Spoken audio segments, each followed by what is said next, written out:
দমন করতে পারবেন না। এই দেখুন এখানে হচ্ছে এই যে এটা হচ্ছে ললি পোকা। এই দেখুন এই ডগটা মারা গেছে।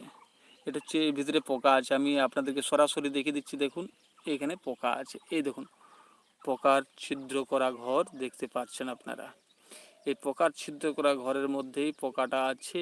এখানে স্টেম বোরারটা অর্থাৎ যেই কাণ্ড ছিদ্রকারী পোকা সেই ফল ছিদ্রকারী পোকা, এদের মধ্যে কোনো কিন্তু তফাৎ নেই।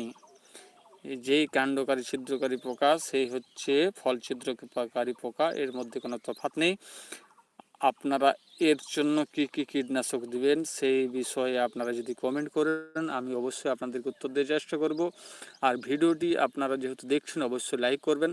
লাইক যদি করেন তাহলে বেগুন গাছের সম্পূর্ণ পরিচর্যার খবরাখবর আপনারা পেয়ে যাবেন। আর যদি আপনাদের জিজ্ঞাসা থাকে কোনো কিছু সেই বিষয়, এই দেখুন পোকাটা, এই দেখুন পোকাটা কিন্তু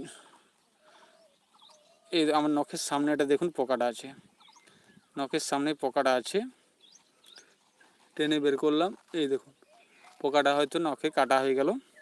এটা হচ্ছে পোকা।